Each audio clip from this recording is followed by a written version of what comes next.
Test 2. This is the IELTS listening test. You will hear a number of different recordings and you will have to answer questions on what you hear. There will be time for you to read the instructions and questions and you will have a chance to check your work. All the recordings will be played once only. The test is in 4 parts. At the end of the test, you will be given 10 minutes to transfer your answers to the answer sheet. Now turn to Part 1. Part 1. You will hear a man asking about voluntary work in the village that he has just moved to. First, you have some time to look at questions 1 to 7.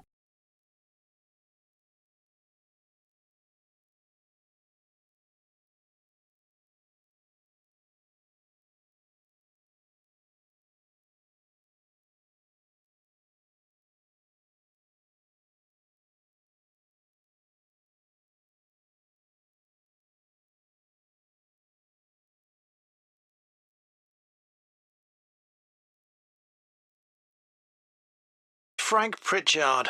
I've just retired and moved to Southo.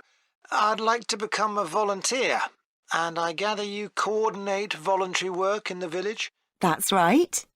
What sort of thing could I do? Well, we need help with the village library. We borrow books from the town library, and individuals also donate them. So one thing you could do is get involved in collecting them. If you've got a car, that is. Yes, that's no problem. The times are pretty flexible, so we can arrange it to suit you. Another thing is the records that we keep of the books we're given, and those we borrow and need to return to the town library. It would be very useful to have another person to help keep them up to date. Right. I'm used to working on a computer. I presume they're computerized? Oh, yes. Is the library purpose-built? I haven't noticed it when I've walked around the village. No, we simply have the use of a room in the village hall. The West Room. It's on the left as you go in. I must go and have a look inside the hall. Yes, it's a nice building. Do you run a lunch club in the village for elderly people? I know a lot of places do. Yes, we have a very successful club. I could help with transport, if that's of any use. Oh, definitely. People come to the club from neighbouring villages, and we're always in need of more drivers. And does the club have groups that focus on a particular hobby too?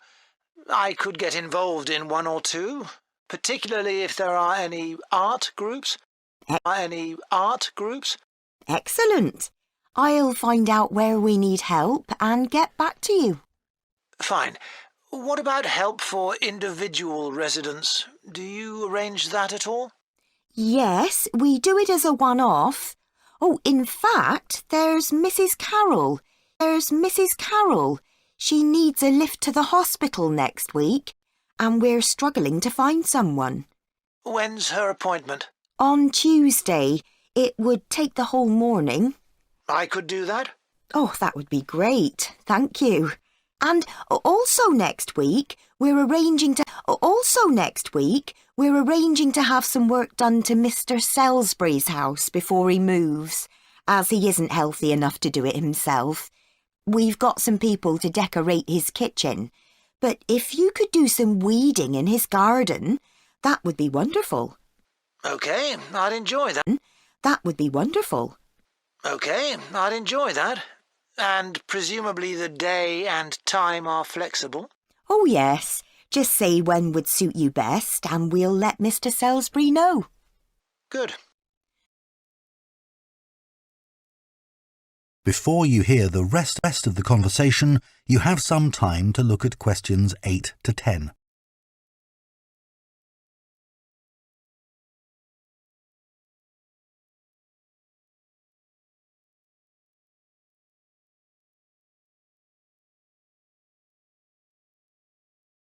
Now listen. Organises monthly social events, which is a great way to meet other people, of course. Uh-huh. So next month, on the 19th of October, we're holding a quiz. A couple of residents are great at planning unusual ones, and we always fill the village hall. That sounds like fun. Can I do anything to help? Well, because of the number of people, we need plenty of refreshments for halfway through. So if you could provide any, we'd be grateful. I'm sure I could. I'll think about what to make and let you know. Thank you. Then on November the 18th, we're holding a dance, also in the village hall. We've booked a band that specialises in music of the 1930s. They've been before, and we've had a lot of requests to bring them back. I'm not really a dancer, but I'd like to do something to help. Well, we sell tickets in advance, and having an extra person to check them at the door as people arrive would be good. It can be quite a bottleneck if everyone arrives at once. OK, I'm happy with that. We're also arranging a New Year's Eve party. We're expecting that to be a really big event. So instead of the village hall, it'll be held in the Mountfort Hotel. The Mountfort. MOUNTFORT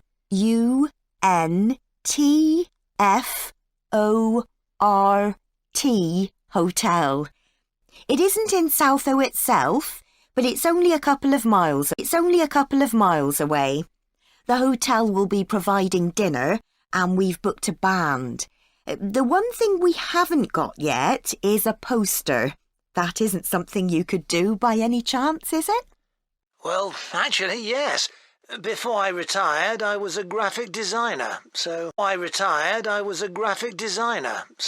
that's right up my street. Oh, perfect.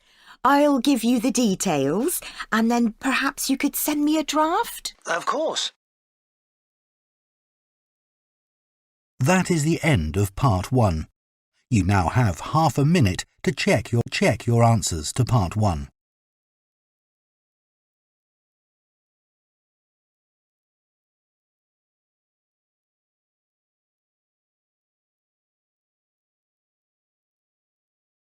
Part 2.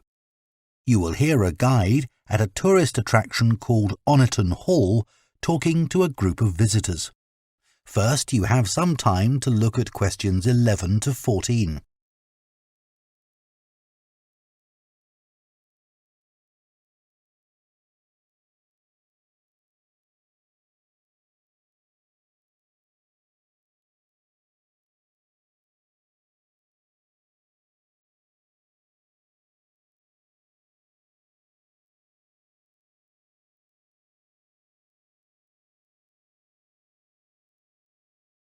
Estates in the area.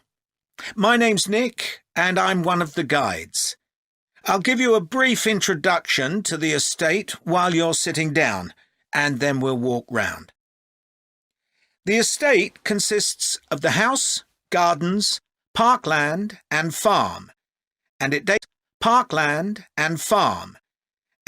back to the 14th century. The original house was replaced in the late 17th century, and of course it has had a large number of owners. Almost all of them have left their mark, generally by adding new rooms, like the ballroom and conservatory, or by demolishing others. The farm looks much as it's always done, although the current owner has done a great deal of work to the flower beds. In the 17th century, the estate was owned by a very wealthy man called Sir Edward Downes.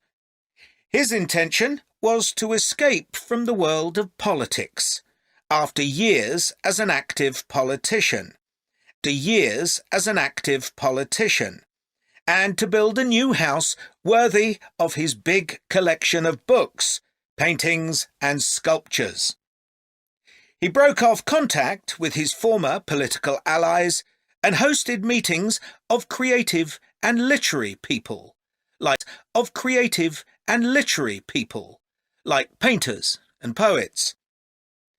Unusually for his time, he didn't care whether his guests were rich or poor, as long as they had talent. Big houses like Oniton had dozens of servants until the 1920s or 30s, and we've tried to show what their working lives were like. Photographs, of course, don't give much of an idea. So instead, as you go round the house, you'll see volunteers dressed up as 19th century servants going about their work. They'll explain what they're doing and tell you their recipes or what tools they're using. We've just introduced this feature to replace the audio guide we used to have available. I see there are a number of children here with you today.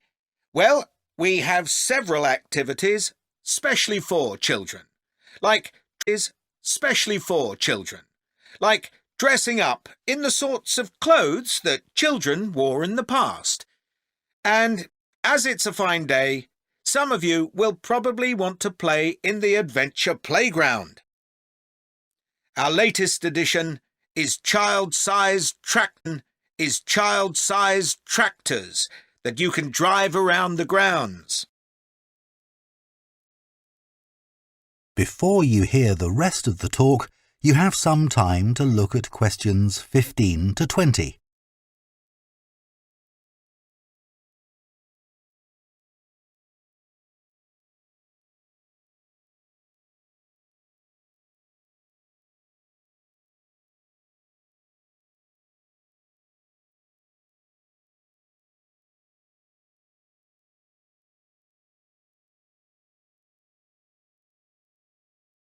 State where there's plenty to do.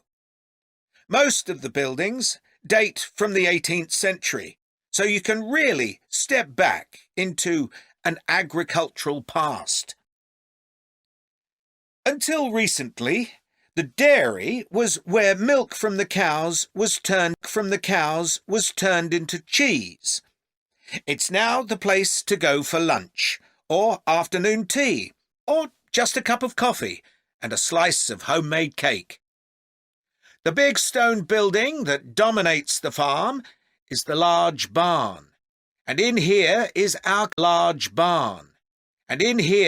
our collection of agricultural tools. These were used in the past to plough the earth, sow seeds, make gates, and much more. There's a small barn, also made of stone, where you can groom the donkeys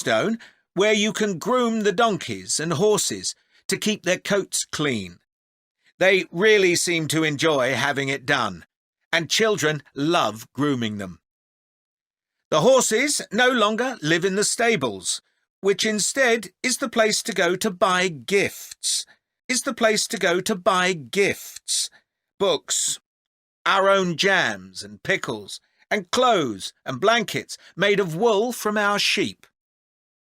Outside the shed, which is the only brick building, you can climb into a horse-drawn carriage for a lovely relaxing tour of the park and farm.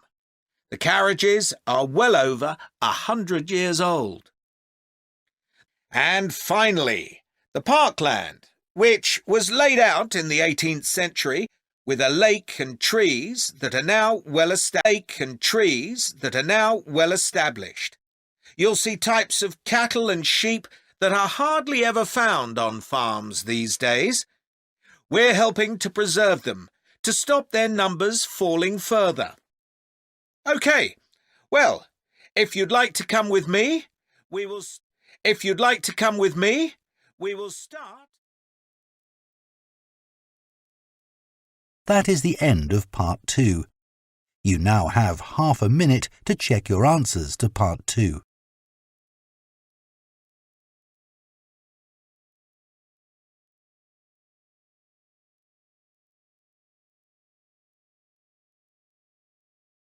Part 3.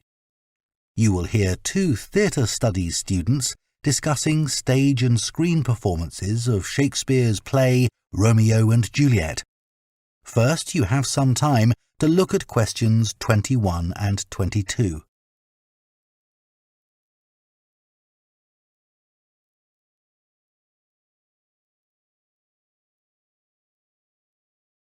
Now listen carefully and answer questions 21 and 22.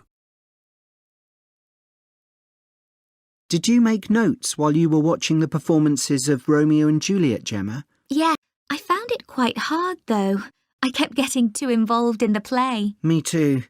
I ended up not taking notes. I wrote down my impressions when I got home. Do you mind if I check a few things with you, in case I've missed anything? And I've also got some questions about our assignment. No, it's good through.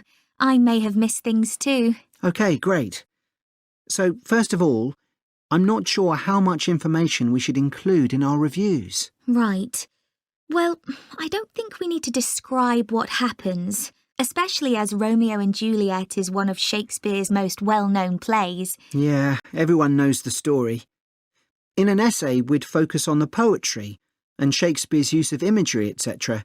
But that isn't really relevant in a review. We're supposed to focus on how effective this particular production is. We should say what made it a success or a failure. And part of that means talking about the emotional impact the performance had on us. I think that's important. Yes. And we should definitely mention how well the director handled important bits of the play, like when Romeo climbs onto Juliet's balcony. And the fight between Mercutio and Tybalt. Yes. It would also be interesting to mention the theatre space and how the director used it, but I don't think we'll have space in 800 words. No, OK. That all sounds quite straightforward.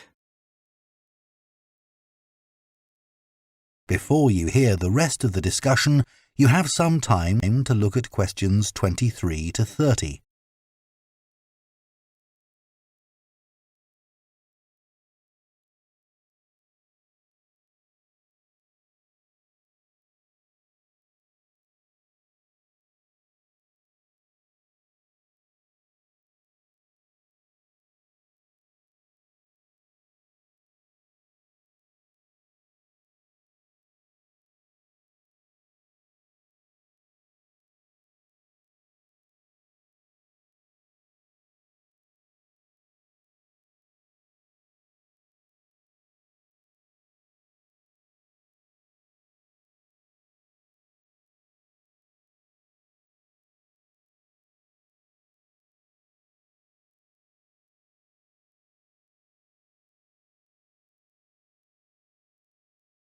Now listen and answer questions 23 to 30. So, what about the Emporium Theatre's production of the play? I thought some things worked really well, but there were some problems too. Yeah. What about the set, for example? I think it was visually really stunning. I'd say that was probably the most memorable thing about this production. You're right. The set design was really amazing. But actually, I have seen similar ideas used in other productions. What about the lighting? Some of the scenes were so dimly lit, it was quite hard to see. I didn't dislike it. It helped to change the mood of the quieter scenes. That's a good point.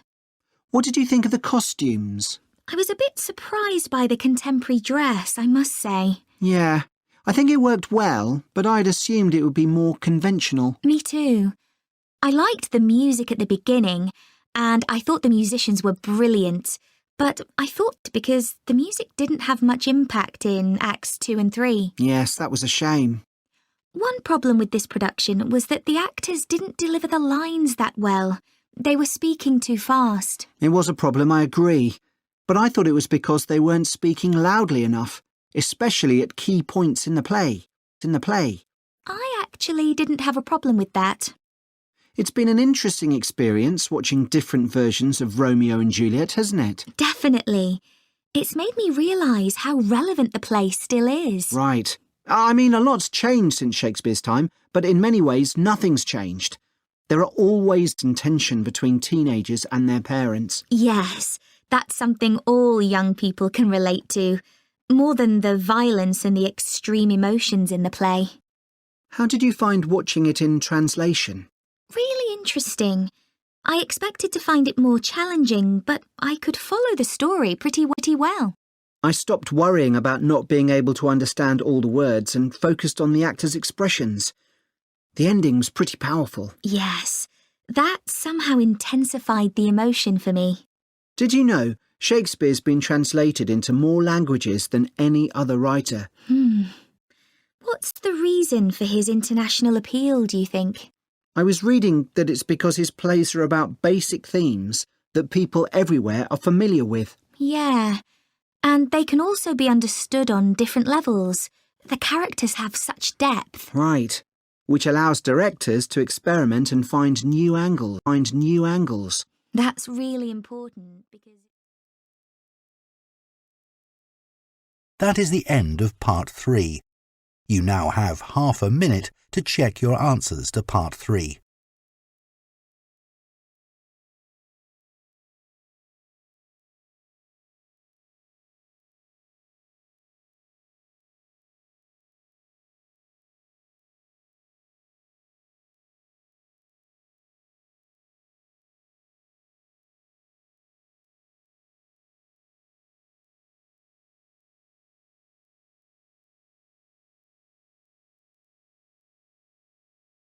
Part 4.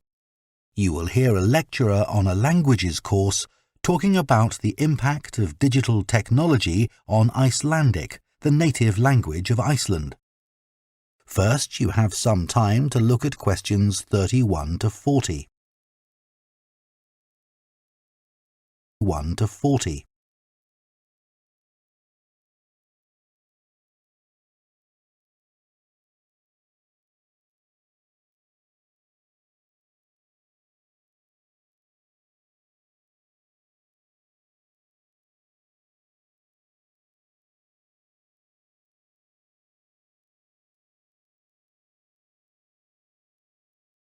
Now listen carefully and answer questions 31 to 40.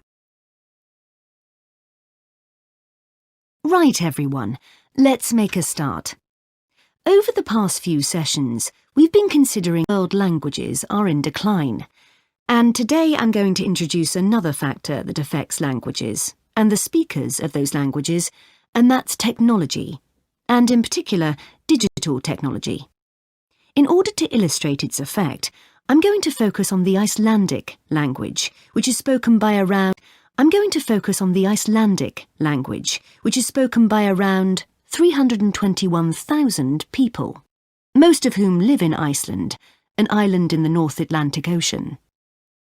The problem for this language is not the number of speakers, even though this number is small, nor is it about losing words to other languages, such as English. In fact, the vocabulary of Icelandic is continually increasing, because when speakers need a new word for something, they tend to create one, rather than borrowing from another language.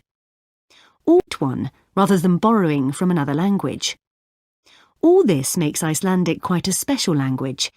It's changed very little in the past millennium, yet it can handle 21st century concepts related to the use of computers and digital technology.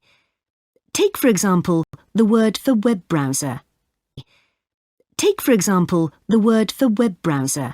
This is vafri in Icelandic, which comes from the verb to wander.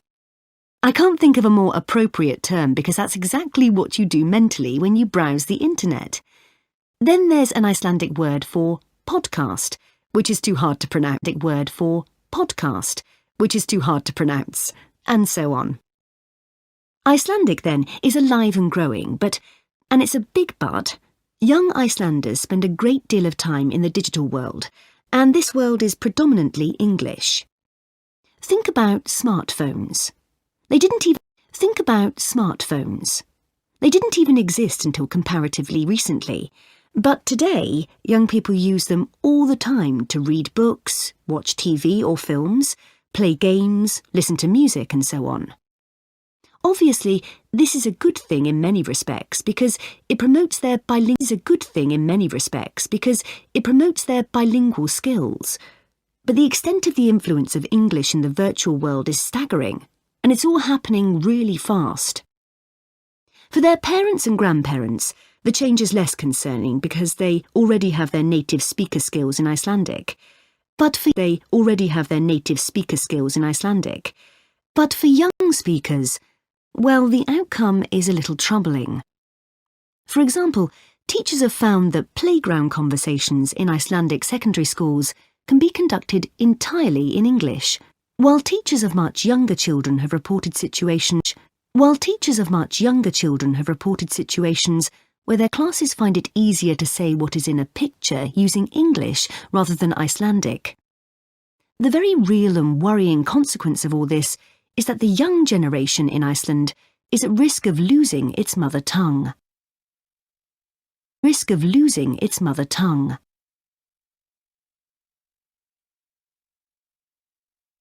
Of course, this is happening to other European languages too. But while internet companies might be willing to offer, say, French options in their systems, it's much harder for them to justify the expense of doing the same for a language that has a population the size of a French town, such as Nice. The other drawback of Icelandic is the grammar, which is significantly more complex than in most languages. At the moment, the tech giants are simply not interested in tackling this. So, what is the Icelandic government doing about this? Well, large sums of money are being allocated to a language technology fund that it is hoped will lead to the development of Icelandic-sourced apps and other social media and digital systems. But clearly this is going to be an uphill struggle. On the positive side, they know that Icelandic is still the official language of education and government. It has survived for well over 1,000 years, and the experts predict that its future in this nation-state is sound and will continue to be so. However, there's no doubt that it's becoming an inevitable second choice in young people's lives. This raises important questions. When you consider how much of the past is tied up in a language, will young Icelanders lose their sense of their own identity? Another issue that concerns the government of Iceland is this. If children are learning two languages through different routes, neither of which they are fully fluent in, will they be able to express themselves properly? That is the end of Part 4. You now have 1 minute to check your answers to Part 4.